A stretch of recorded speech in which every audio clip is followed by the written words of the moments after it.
Welcome to the Property Buyer Podcast, where we explore the world of residential and commercial real estate to help you make better decisions about buying, selling, or investing in all types of property. Join me, Rich Harvey, CEO of propertybuyer.com.au and multi-award-winning buyer's advocate.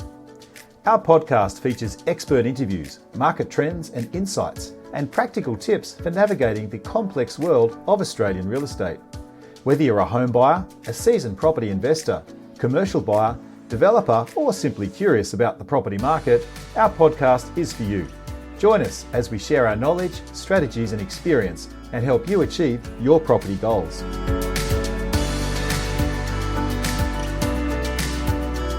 Well, welcome to another edition of the Property Buyer Podcast. We've got some great insights for investors today looking for top value suburbs with a limited budget. One of the biggest issues facing property investors today is identifying locations where they can get strong capital growth and high rental yields for around 500k. I get asked every day of the week, Rich, where's a good place to invest? But I've only got 500k. Well, by the end of today's podcast, you'll have many answers to that question. But I also get asked, Rich, can you find a decent property that will perform and give me both capital growth and positive cash flow? Well, the beautiful thing about property investing is that if you know where to look, how to look, good things come to those that ask. But it takes time, it takes skill, and it takes effort to uncover those locations and find investment properties that meet the investment grade. You can't just click your fingers or click a mouse on realestate.com and hope for the best. You've got to have a clear strategy, and it's got to be backed up by research. So, to help lift the lid on where to buy and what to buy, we're very fortunate today to have two specialist buyers agents from my team, Willmott and Jarrod McArdle, to share their knowledge and experience. So welcome, Greg, and welcome, Jarrod. Great to have you. Glad to be here, mate. Thanks, Rich. Fantastic. So, guys, we have a little tradition before we get into the philosophy of property investing, a little thought of the week. And I just want to get your reaction to this quote from Jesse Owens. He says, "The battles that count aren't the ones for gold medals. The struggles are within yourself. The invisible battles inside all of us. That's where it's at." What do you take from that quote? I love that, and I'm a big fan of Jesse Owens. What a life he lived, mate. For me, when I hear that, I suppose what comes to my mind is it's those struggles and those invisible battles that really forge character that we need to succeed. You know, especially now in our sort of industry in real estate. You know, it's ups and downs and challenges and problem solving. And I think, mate, you know, those little battles, they strengthen us. And as we come through the other end, what it leaves us with is more resolve, more resilience. And they're just some really, really important life attributes, mate. Love that. Jarrod, any thoughts from you? Yeah, I agree. What I think of immediately is something that I think about quite often at the moment, particularly in this industry and in the property investing game, is you're never as good as you think you are when things are going well, and it's never as bad as you think it is when things might be going poorly that you think. So keeping a level head and just tracking on with what needs to be done is my immediate reaction to that. And I think it's a valuable lesson to learn. I thought it was a pertinent quote to bring up, just given that the Olympic Games have just finished last week, and you look at all the gold medalists, silver medalists, and they're all happy smiles, but you think of all the other athletes that trained their hearts out. They trained for years to get to there, and they're an elite athlete, and they missed out by 0.5 of a second or millisecond in some cases, and the depth of character that they have to show. But as you say, Greg, it's about the person you become on the journey. And I think property investing is a journey, so we can certainly learn a lot of lessons about building character through that process. Yeah. Richard, are the rumours true that you're going to enter the breakdancing category? Well, yeah. The new ray gun. The new ray gun, mate. I love that. I love that fluid movement. Well, all of those rumours, unfortunately, aren't true, mate. But you won't see me in a singing contest either, you know. So I've got a good head for radio. That's awesome. So, guys, I'd just love to ask each of you to kick off. Maybe start with you, Jarrod. How did you get into property investing yourself, and what do you like about it? What do I like about it? Well, my journey to the real estate industry began as a sales agent here in Barmy, Ballarat. Yeah. Walking around and knocking on doors and starting that journey in the terms of wanting to be a really good sales agent. Right. I quickly decided that I'd rather be on the buying side, than it's a lot more fun purchasing property than trying to sell it, and dealing with vendors at sometimes. So yeah, got my start in real estate in Ballarat, just doing the real, coffee run sort of stuff and knocking on doors and learning the hard way. And that really opened up a door, and you open up one door and it leads to a million other options, and yeah, you just gotta keep moving through those doors, and it leads you to great opportunities that you find along the way. Oh, fantastic. That's awesome. And what about you, Greg? How did you get into property investing? Yeah, I mean, for me, I actually have a family member, my wife's grandmother, who immigrated from Sicily without being able to speak a word of English. And she, her and her husband, when they were essentially working as warehouse workers, purchased a piece of real estate in Leichhardt, Sydney, and made it like it took them right to their limit. You know, they had to work extremely hard just to service that loan.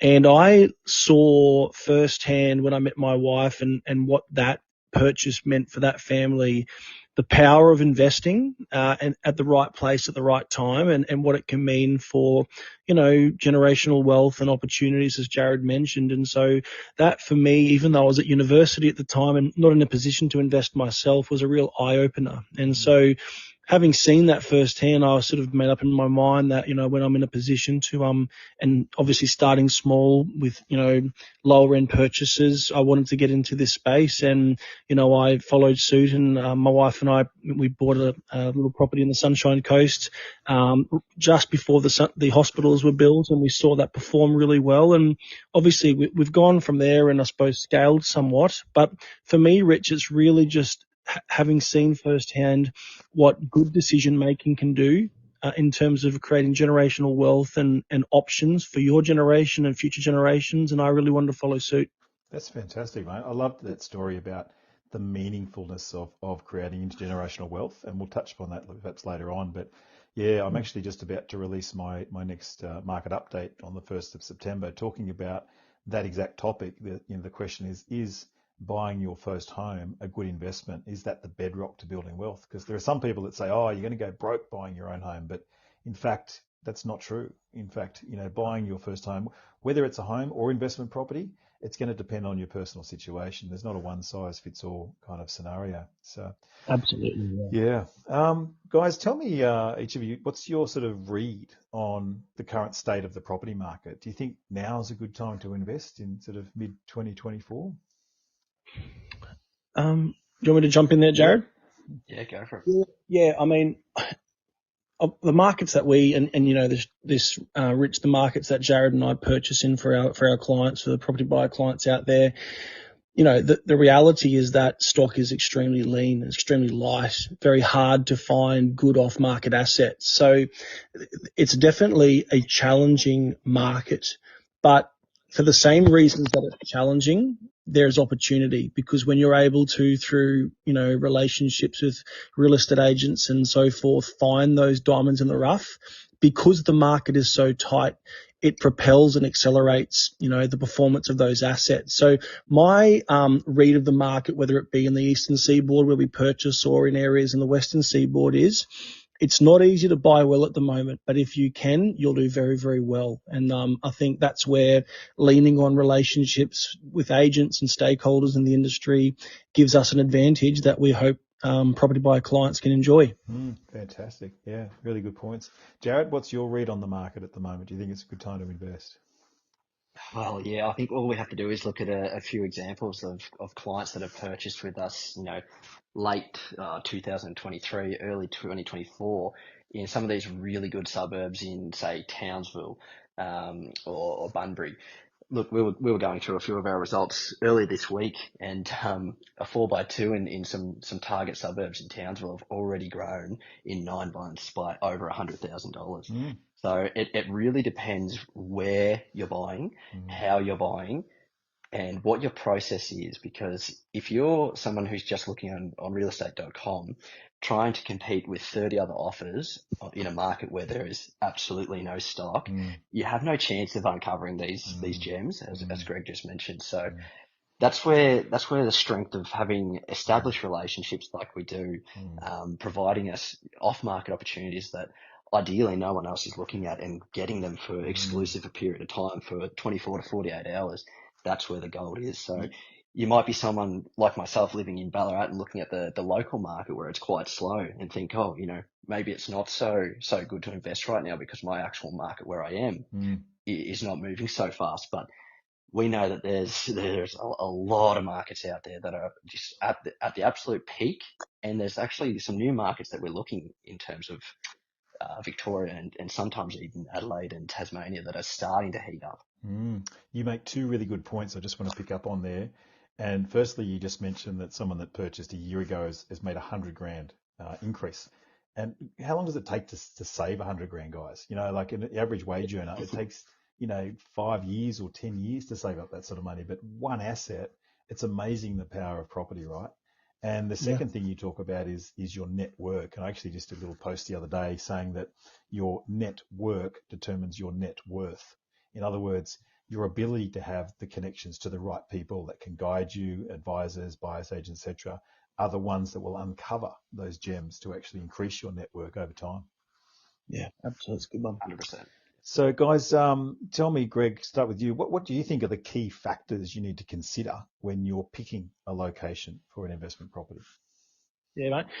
I like to keep it really simple, and when, we have our introductory, discovery discussions with the property buyer clients that we meet, I mentioned to them that essentially, asset growth comes down to, very, very simple supply demand metrics, and so, if you're buying in an area that's desirable, in an area that's landlocked, in an area that has good infrastructure, in an area that's got population growth, you had Terry Ryder in a recent webinar, and he was going over some of these really compelling data points. At the end of the day, if you can buy in an area that's growing, where it's hard to find new supply, those supply demand, metrics start to work in your favor. So from my perspective, we keep it very simple. We look for really good fundamentals. Okay.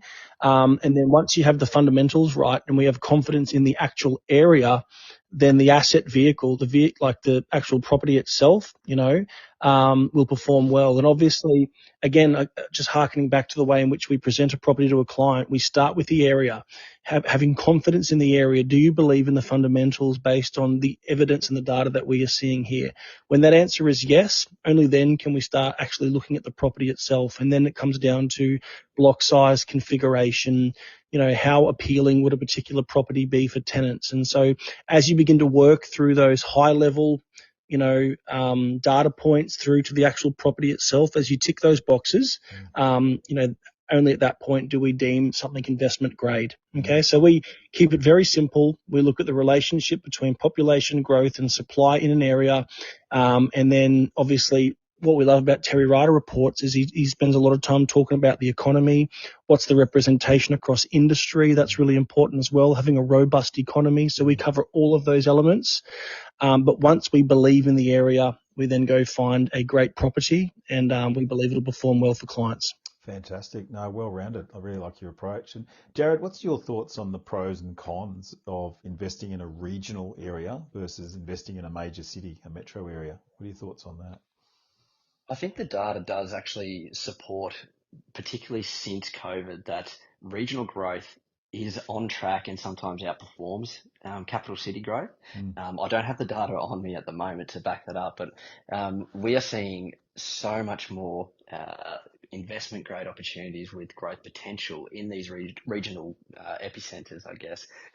Whereas if we get someone that asks us to look into a capital city, we just cannot find the rental yields that make it viable to hold on to these properties at the moment, because the asking prices are so much higher in these places. So I think it comes down to, and it's the title of this podcast, isn't it? It's under 500K. So that's speaking to affordability. Yeah. In these areas, the affordability is there with the rental yield, that creates some good buying opportunity. I think it's important to point out to listeners too, it's not just affordability that drives price growth. I mean, otherwise, properties in the Simpson Desert would be, but you'd expect them to go up, right? But it's this, you touched on a really good point, the supply demand equation. What drives that demand? It's people want to live in certain locations for a reason, right? It's got a great economy. It's got a great tourism industry. It's got a great agricultural base, whatever it is. So you've got to uncover those things, because property effectively, as we know, is what's called a derived demand. It's the demand for property happens because people need and want to live in that particular location. So when we can uncover those drivers, then we can uncover the potential for really strong capital growth. So Greg, another question for you. How do you identify undervalued properties with growth potential? How do you find those gems? Look, truthfully, it can be challenging to find vendors and sellers in these really, warm and hot markets that are willing to give away their properties for nothing. Okay, so, Are you telling me I'm dreaming? Are you telling me like Castle, right? Is that what you're trying to say? The reality is that generally, even if people aren't in the real estate game, people have an awareness of, they're selling their property in a really hot market. Where we see opportunities is when conditions of sale are favorable for investors. So, for example, if you had a property that if it was put on realestate.com as an owner-occupier purchase, and you've got a lot of potential emotional buyers that would be circling around that property, it may sell for $560,000.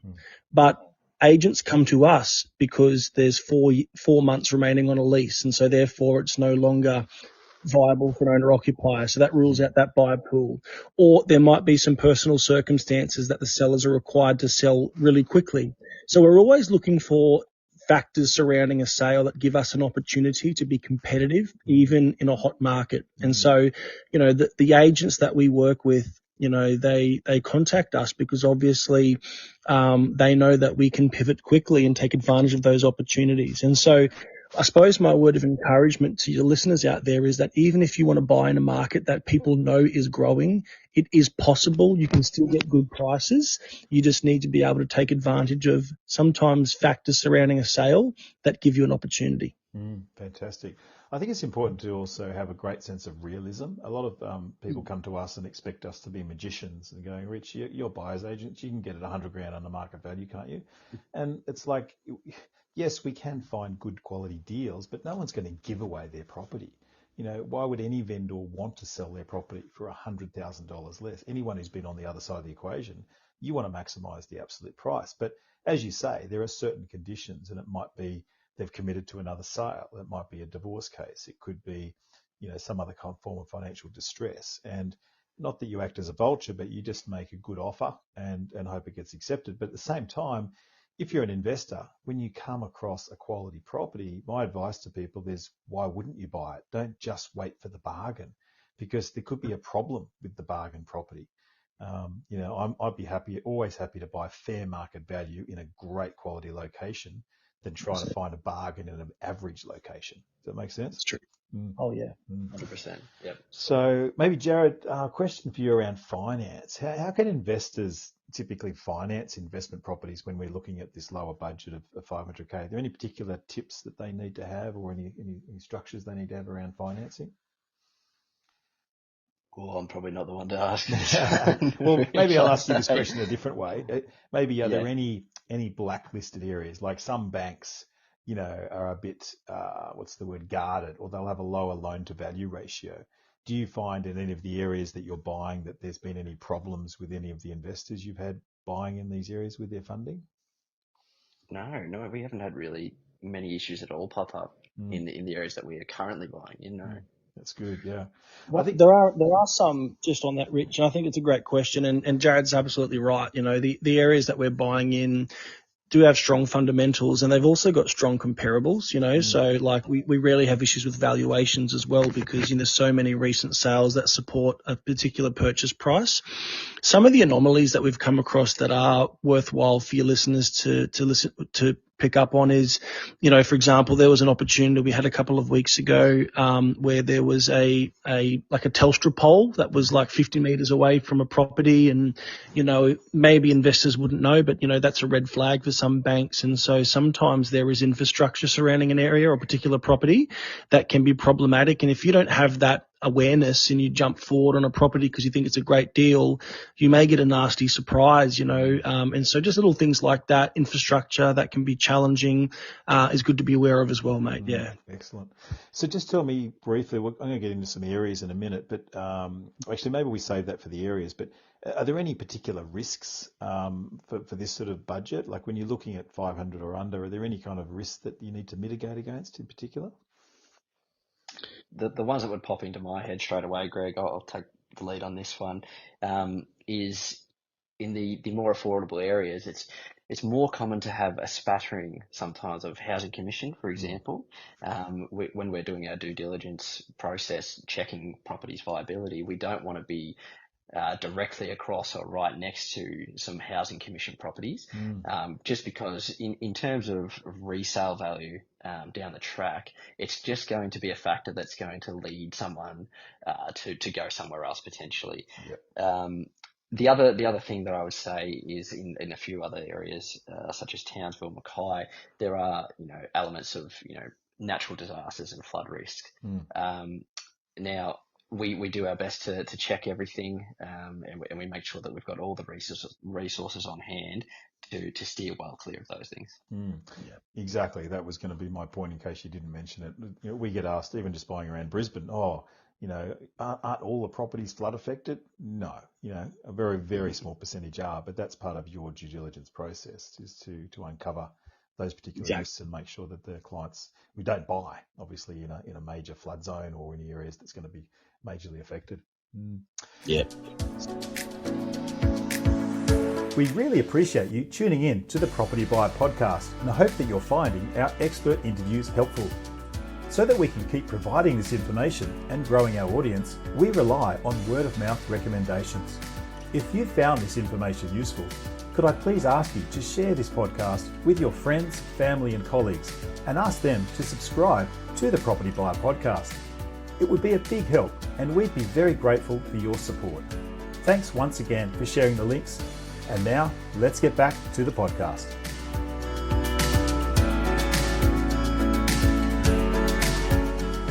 So Greg and Jarrod, I just want to ask you now, here's the drum roll, where can we buy for 500K? I've got a couple of towns and cities I'd like you to talk about. So Townsville's the first one. It's been mentioned a couple of times. So guys, tell us what sort of the sort of returns and reasons you think about buying in Townsville. What's the typical return yield we're likely to get, and why would you recommend Townsville, for example?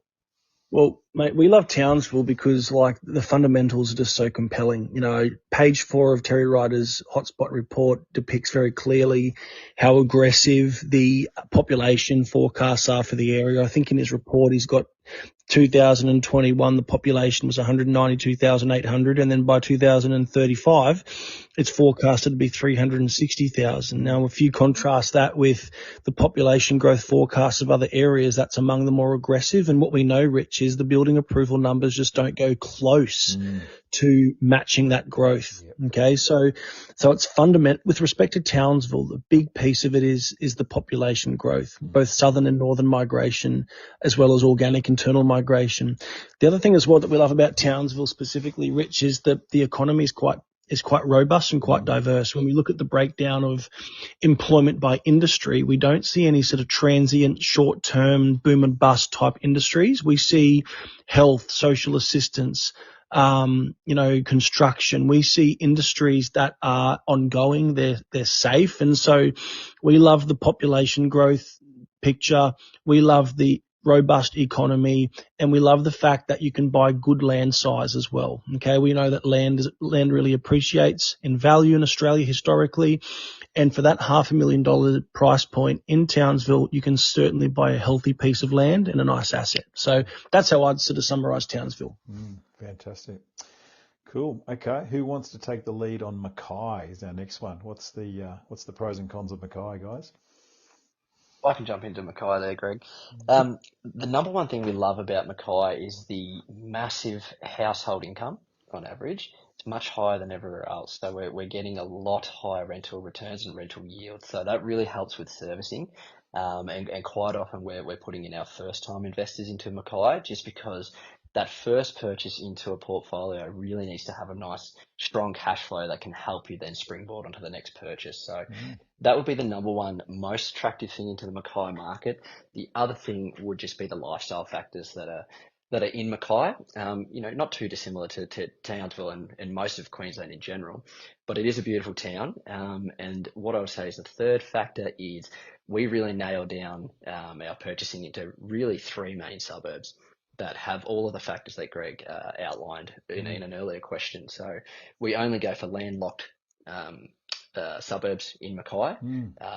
There's a couple there that are just, the supply versus demand that are close to the city. So just to confirm, Jarrod, you stay away from the fringe sort of greenfield sites on the fringe of that city or any of the other cities, right?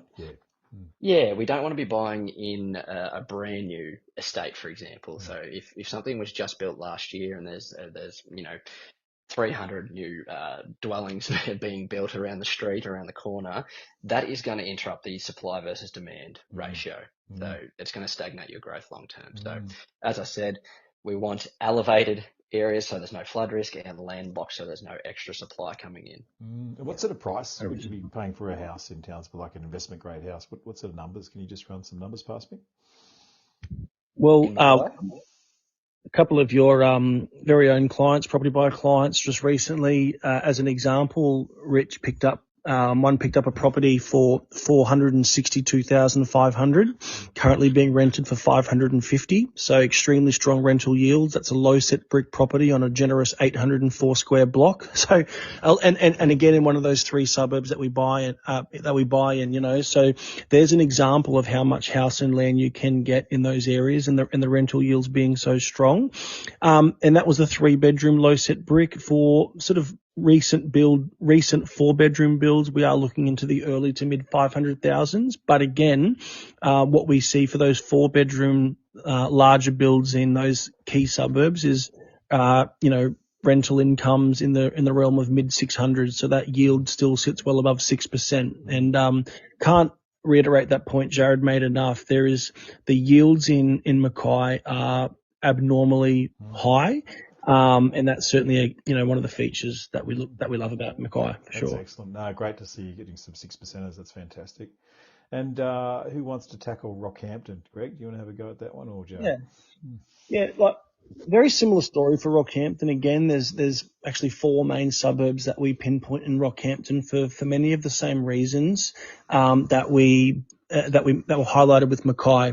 The driest and the most landlocked. Okay, so we look for suburbs that have a better flood profile, and whether it be Townsville, Mackay, Rockhampton, Bundaberg, there are areas that have very good flood profiles and areas that have less desirable flood profiles. And so the 4 suburbs that we look for, that we buy in Rockhampton, are both landlocked and dry. Okay, so that's the first thing. With regard to price point and yields, look, the price points are similar. Yields are slightly lower, but there are some really great growth drivers in Rockhampton that are similar to the drivers in Townsville and Mackay with respect to population growth. And again, Terry Ryder highlights that really effectively in his reports. Many of those same fundamentals are true of Rockhampton.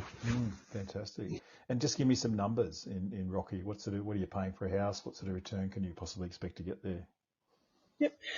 Well, I mean, like we love the high 400s, low 500s number in Rockhampton. We find that that's a number that will give you a combination of healthy land component.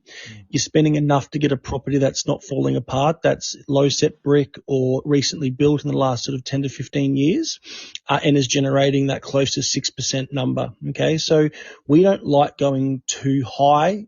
Like when we start seeing prices above 600,000, we don't really want to go there in these areas because though the properties are nice and they might be great for owner-occupiers, the yields are dropping off. So Rockhampton, we love those 4 suburbs. We won't give them away online here. And we look for the high 400s, low 500 as a pricing spectrum, and generous blocks with nice low set brick 3-bedroom and 4-bedroom constructions. Excellent. Okay. So, Greg, tell us about Adelaide North. That's another suburb on your hit list. Yeah. So we target Adelaide North, Rich, because obviously, again, the price points that we try and target for our clients are around that $500,000 price point range. And Adelaide North is, one of the remaining areas in Adelaide where that's realistic and achievable. Areas like, Salisbury, Elizabeth Drive, those sorts of areas in around that North Adelaide precinct, where we're able to get low set brick properties on decent block sizes for that sort of $500,000 price point. So when we think of North Adelaide, those specific areas, it's largely price driven. There aren't that many places remaining in Adelaide where you can pick up a quality asset at that $500,000 price point. We know that Adelaide's had significant post-COVID price growth. And so it's more of a pricing cap. If clients say to us, Greg, we really want Adelaide, this is our price point. We know we're looking at North Adelaide. And again, we have really good agent contacts there that give us good off-market stock for sure. So it's price capped, and there are still opportunities in that North Adelaide pocket to get great assets at that $500,000 price point. Especially when Adelaide's median house price is now over 850,000. Like, it's remarkable. Yeah. Brisbane's almost 970. It's going to surpass $1 million this year, but Adelaide's well on its way. So it's certainly a city to watch. But to get that cheaper price, it's like Western Sydney was, many years ago. We were buying for a lot of our investors out around, Penrith and Colleton for like 300K, and that quickly went to 600K, and now it's like 800, almost 900K in some areas, or more. Okay. So it's just continual price growth because of the bottom end comes up a lot faster. Let's quickly flip to the other side of the country. Let's talk about WA, Geraldton. Who wants to dive in and talk about Geraldton? I'll take Geraldton. Yeah. I really like Geraldton. It's a couple of hours north flight of Perth, so I think we will discuss what the Perth market's doing currently and why we would tell people to stay away from Perth at the moment, because it's at that real peak. Geraldton, on the other hand, is sort of an independent economy and an independent market from Perth. When people think about WA, they immediately just think Perth straight away. Well, there are other markets in WA that have their own economy, have their own population growth, have their own infrastructure spend that are still kicking on the growth factors in these markets. And just compared to Perth, it's just so much more affordable in most suburbs. Fantastic. And what about Bunbury? It's a pretty attractive town. What's the attraction of investing in Bunbury?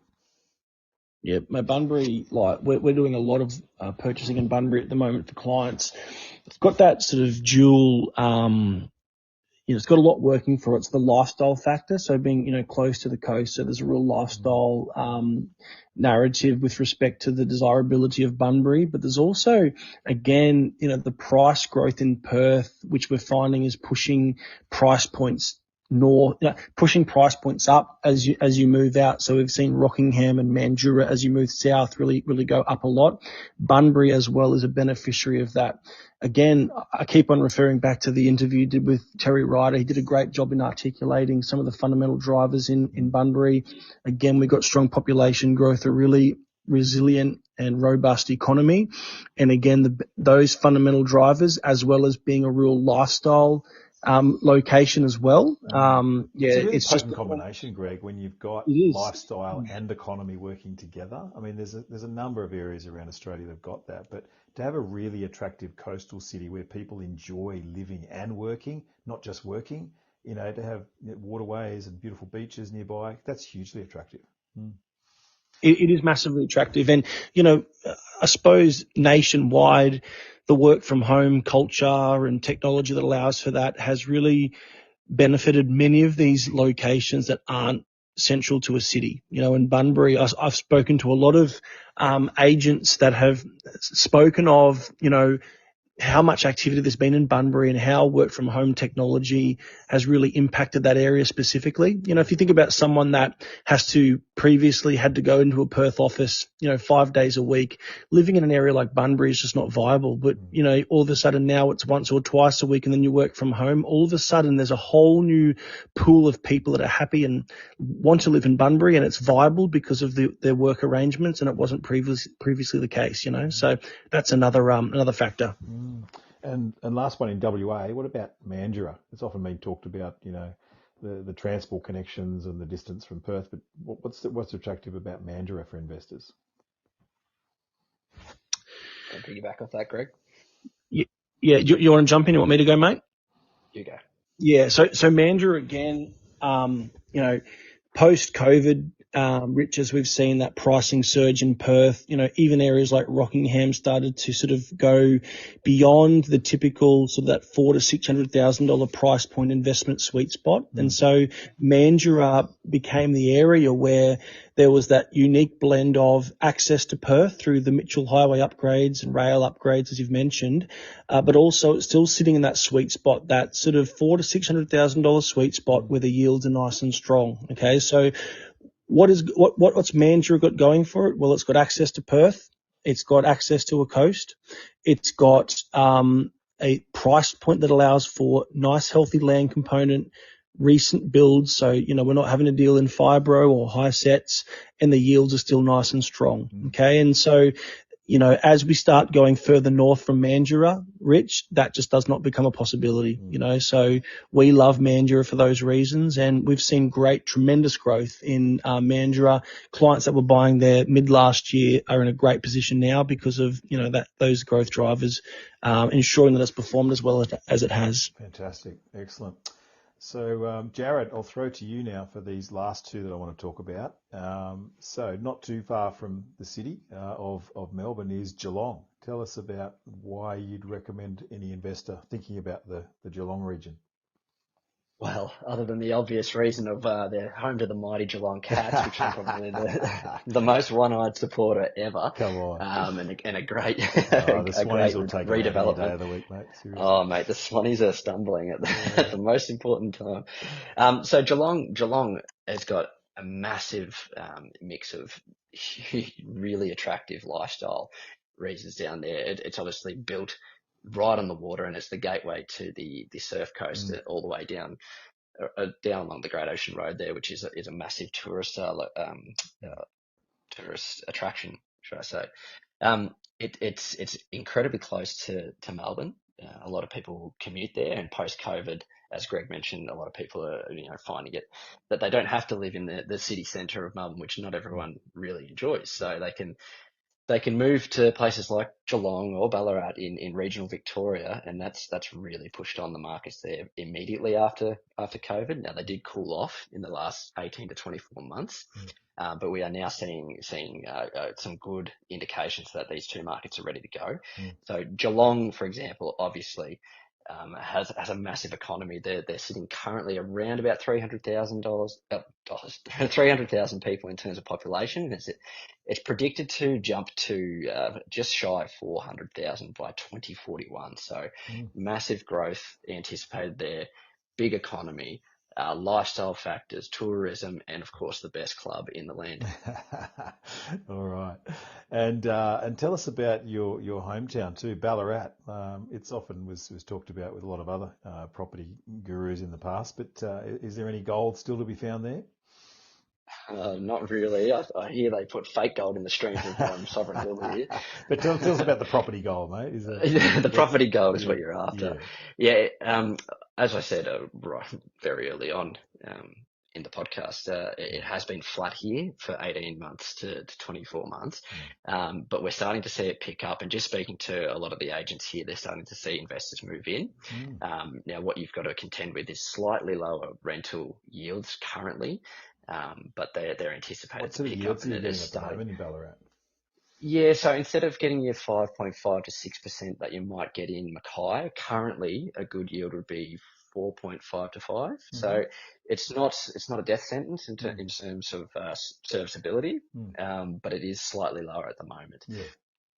Okay, it's just something people can put into their calculations, and when you're guiding them, they can make that judgment, and you can guide them. So, And I think with that one there too, Rich, like, people buying in the markets that are on fire right now are having to pay really good money to get good assets. That's just human nature. Now, we always, as mentioned, do our best to find angles to get great deals for the clients. With the regional Victoria narrative, I think it's an opportunity for buyers to buy in a market that's not red hot, because it will have its time in the sun. I'm always speaking to people that said, I wish I bought in Western Australia in 2019. Imagine how much money I would have made if I bought in 2019. Well, in 2019, people weren't all over Western Australia, and they are right now. So the narrative around regional Victoria is you may not be getting those outrageous returns right now, but it will have its time in the sun. And when it does, you'll own the asset. Okay, so we often say to our clients, it's better to be 5 minutes early than 1 minute late. And if you can service, I think there's plenty of upside in the future in those areas like Ballarat. So we've talked about maybe 10 good areas to buy. Are there any particular no-go zones that you would have in blacklisted that you say, look, just stay away from? Oh, I mean, for me, I think it's more no-go zones are where the fundamentals just don't support it, so we're not going to, name this suburb and this suburb and this suburb, but I think maybe conceptually discussing why we would stay away from certain areas. So obviously it goes without saying, when vacancy rates start creeping up and it threatens people's ability to have a property occupied, that's a major red flag, because then their cash flow starts to really hemorrhage. When greenfields areas, as you've mentioned, we're just not believers in buying in areas where there's abundant land, because it's very hard to control that supply-demand narrative. It's out of your control. You're at the whims of developers and council approvals, etc. Areas that have, a transient industry that represents a significant portion of the GDP, the economy, that's also a flag for us, because a lot of people have been burnt buying in boom times when there was one industry holding up the economy. And so again, we always look at the resilience and how diverse an economy is. And so that would be another flag that would keep us away from certain areas. And obviously you mentioned, an area that is known to be, flood prone, or a block that has a really questionable flood or fire map profile would also be a major flag. So, so I suppose that's kind of how I would describe some of the things that would have us definitely staying away from an area. Jarrod, anything else, mate? I think, excuse me, I think if anyone's keeping tabs on the investing circles in Australia, it's my immediate response is staying away from places that have already had that boom. So I've mentioned Perth already in the podcast. When everyone's rushing in there and paying top dollar and achieving record prices, that's my first indication to turn and run away. So if a market has grown by 150% in the last 5 years, and 80% in the last 12 months, like, there's not much room there for you to squeeze. What's left in the tank, exactly. And that's why we do mention the Victorian markets, where there is there's only really upwards to go. Yeah, good point. Greg, you mentioned not naming and shaming, but I'm happy to name a couple that I wouldn't buy in. For example, Port Hedland and Karratha. I remember plenty of property spruikers over the years have approached me, rung me up and said, Rich, get your clients in here. We can get you 10%, 15% yields, Your clients have got to pay $1.2 million to buy this particular property, but hey, we can get them a 15% yield. None of my clients ever bought in those areas because I wouldn't allow them to. But unfortunately, those that probably did and went to those property expos and got sold a pup ended up buying a $1 million property that's now worth about 500 or 600K. So you've got to be really careful about particularly, mining areas that have really, as you say, got a one industry type focus, because without that diversity of employment can lead to disaster if there's a change in the industry or the commodity cycle worldwide. So let's talk more about a practical question that I'd like to pose to you both for our listeners, and that is, how can an investor buy a property for investing in regional locations when they really don't know about the area, or perhaps don't want to even travel to that area? How do they do that? I think it comes down to a strong reliance on advocates that know the area. So, obviously, Jarrod and myself that are familiar with an area. So our insights and experience in the area is a big piece. But then also, working with stakeholders. Borderless investing is a great way because you're not tied to a particular area. But borderless investing does require people on the ground in your team to help you with your due diligence and the process from contract to settlement. So I speak of property managers. Property managers are great to have verified the condition of a house, doing a third party video walkthrough and ensuring that the property condition is as the agent says it is. And I'll just sort of circle back to that point there, which is you can't always trust. Obviously, the real estate agent has a vested interest in selling a property. And one of the additional due diligence items that Jarrod adds in is in our conditions of offer, we have a third party video walkthrough, which means an unrelated party will go to a property and verify that the condition is as the agent says it is. We're not going to rely on edited photos and marketing photos. We want a third party independent set of eyes on our team to represent our buyer to make sure they're protected in that transaction.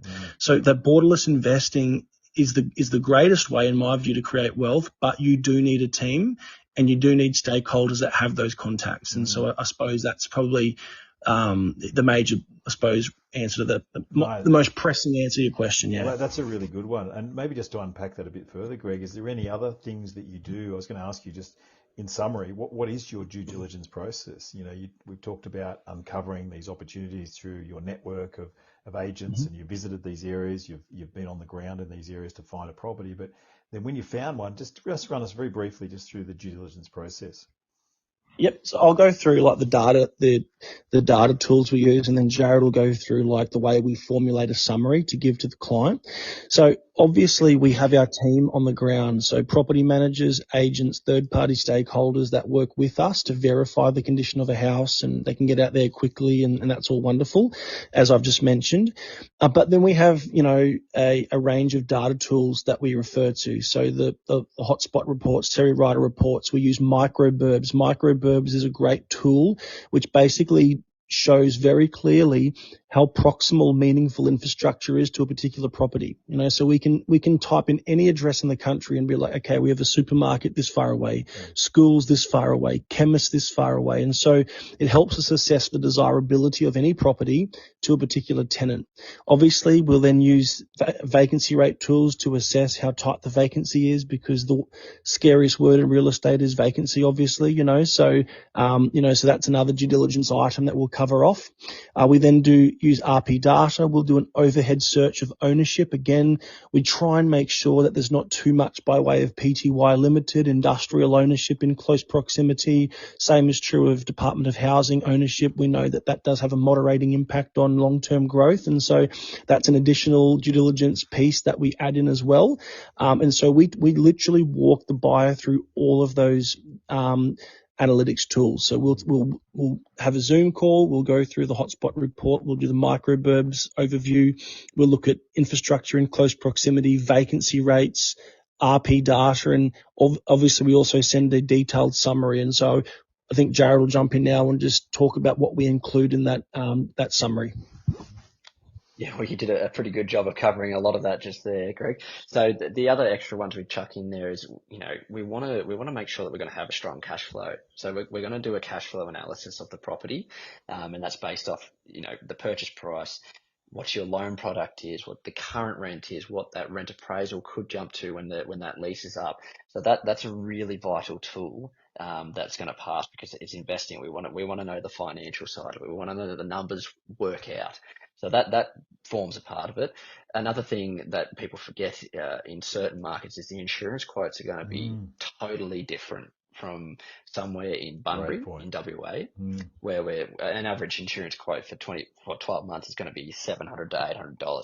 In Townsville, if you can get it under $3,000, you're probably in the ball game. So just massive differences there, and they're for obvious reasons. Yeah. So the flood risks that are seen in Queensland. No, really good point. Just on that, I mean, I've got a property up at Airlie Beach, and because it's in a cyclone area. I just can't remember the number, but I think it's about $2,800 or something. It's quite expensive. But even though the roof's all constructed with, extra tie downs and extra, bolts in the thing, you've still got to pay extra for the insurance. So it's a really good point to get that quote. Yeah, yeah. The other thing would be if we're in Perth, for example, or WA, where we're looking at a fire zone. We want to make sure that the property is not in a fire zone. We want to make sure that it's not in a flood zone. So we're going to have our online tools, and we'll search the property and make sure that there's no risk of that, and we'll have a screenshot of that in our folder that we send to clients, just to ease that anxiety about being in either a bushfire zone or a flood zone. Excellent. And then the final thing that we really need to have a look at is, are we buying at a good rate? Are we getting a good deal?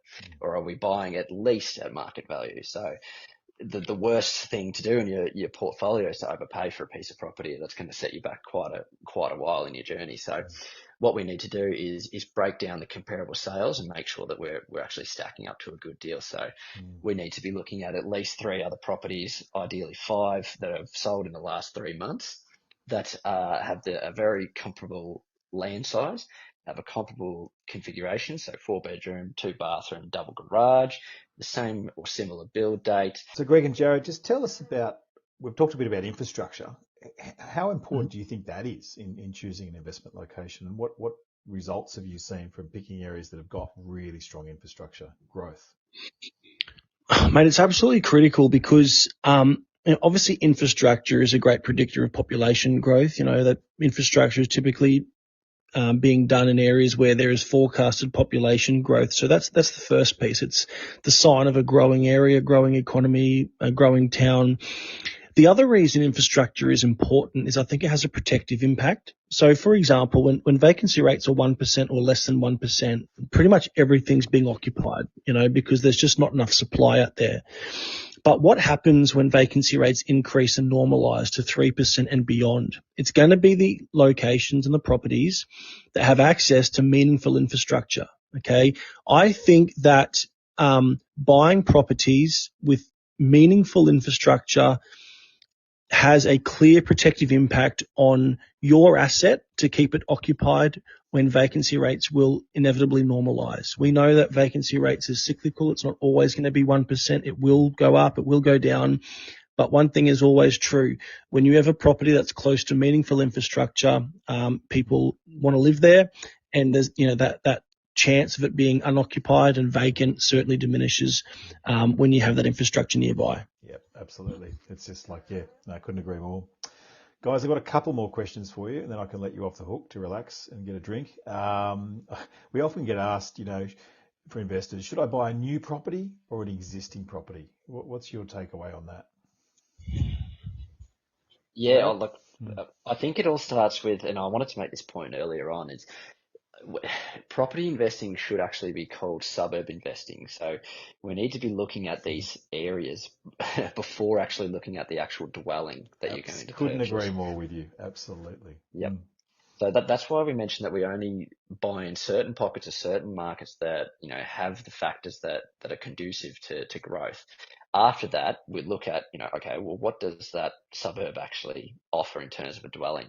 And I think too many people, when they go into investment mode, look for a pretty and shiny property, and they might think a 2022 build in one of these new areas is the way to go, but it's just not. It needs to boil down to facts, figures, numbers, and things that make sense. Yeah, couldn't agree more. I always say, if I get asked that question, well, if you go and buy a brand new car and you drive it out of the showroom, what happens 2 weeks later? You've lost 10 grand straight away. So you're paying a retail price when you're buying a brand new property. But when you're buying an established property in the right location, you should be paying fair market value, because a lot of the depreciation in the brand new property will happen pretty quickly. But if you're buying established property, often the replacement value is phenomenal. You can't even replace that property today for what it's worth. So it's not just the land content, but just the physical dwelling upon it. So don't get sold a pup and just buy for tax deductions on that shiny new thing. Guys, any advice you'd give to someone who's like a first-time property investor? Often there's a bit of anxiety, procrastination, analysis paralysis going on. what would be just a simple advice you'd give to someone who's just looking to dip their toe in the water with their first property? Yeah, I'll take the lead here, Greg, and then you can jump in. I would say it's all about the team that's around you. You know, get some good solid advice from an accountant, a conveyancer, perhaps a buyer's agent. And just make sure that you're actually leveraging the team. What you're doing in property investing is using leverage to its full extent. Now, to get that leverage, you also need to leverage people who actually, know what they're doing. So if you're a beginner, first timer, and you're a bit scared, it's not the worst thing in the world to ask for help. Yeah, I'd probably say have a long-term approach. What we often see with clients that we work with is there might be in a period in their life where they're intensely focused on buying property and having a portfolio. And so for a couple of years, that becomes a real passion of theirs. And then, for 10 or 15 years, they lose that passion and they don't really, continue on in their property investment journey, and they miss out on great opportunities. And I see a lot of people that are far too intense for a short period of time and then completely disconnect through other periods of their life. And the people that are, in my view, really successful are the people that were proactive and steady, and always looking to invest, but they did it over a long period of time and consistently. So when Jarrod and I have our discovery calls with property investors that are like a bull in a china store, and they're just so keen, I want to buy 1, 2, 3, 4 right now. I say, listen, we're going to make sound investment decisions, but we're going to do it consistently throughout the course of your life, as opposed to rapidly trying your best to leverage and, put yourself in potentially a financially challenging position and then disconnecting from investing altogether. So just having a long-term approach, not losing interest in it, and over time, as the years go by, the decades go by, that generational wealth piece certainly kicks in. That's what I'd say. Fantastic. Great tips. Look, you've almost given our audience this last question already, but I'd love you just each to share one more tip, but perhaps your best property tip, maybe a personal tip or something you've got from someone else. Just one more tip with our audience today. So, Jarrod, what's your best tip you'd love to share with the audience? Almost go sociopathic, just no emotions. Keep emotions out of investing, I would say. Okay. Love it. Greg, what's yours? Yeah, I mean, I was going to say something similar, which is, let the data, let the data do the talking. The amount of people that want to buy a house in a particular area because their uncle said that it was great, or they grew up near an area, and they're closing themselves off to the best opportunities that this country provides. I think, letting the data do the talking, and as Jarrod mentioned, trying your best to purchase without emotion. And the people, because we see it, Rich, you would know that you would have these people in your life, the people that are seasoned investors that have a property portfolio behind them. When a good opportunity presents it, they do it like it's making breakfast in the morning, because the data is compelling and they're making the decision based on information. And so my best piece of advice would be try to adopt that mindset. And if you do that time and time and time again, this great country of Australia will work for you, and that generational wealth can certainly be achieved. And maybe just the last thing just to mention too is that a lot of people get scared off with this borderless investing, thinking, how am I going to manage this property? You guys, you found me a great property, but what about getting reliable tenants? How do we allay that concern in terms of managing your property once you've got it?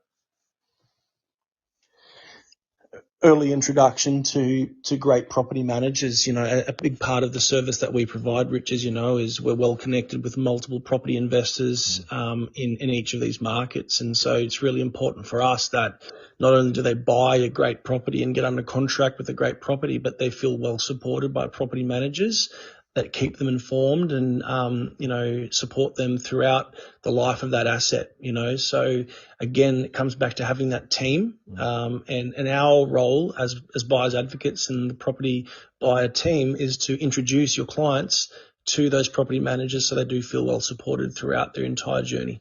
Yeah, having a good property manager on your side is invaluable. I've got several, and honestly, they do a wonderful job. So, well, Greg, Jarrod, thank you so much, guys. You've given some awesome value today. I know our audience will get a lot out of it, but just Greg, thank you so much. Jarrod, thank you so much for your help today. Pleasure. Had a bit Pleasure of to fun. be with you. Yeah, pleasure to be with you, mate. So thank you once again, everybody. Thanks for being with us on another Property Buyer podcast. If you have a question you'd like to ask, please click on the SpeakPipe link and we'll answer this during the next episode. If you're looking to buy a residential or commercial property in the near future and would like to get the added advantage of having a buyer's advocate on your side, then please reach out to my team today and send us your inquiry and we'd be delighted to help. Please visit our website at propertybuyer.com.au where you can stay updated with all my latest market updates, weekly blogs and live suburb profiles to help you make better property decisions. We look forward to connecting with you again on the next Property Buyer podcast.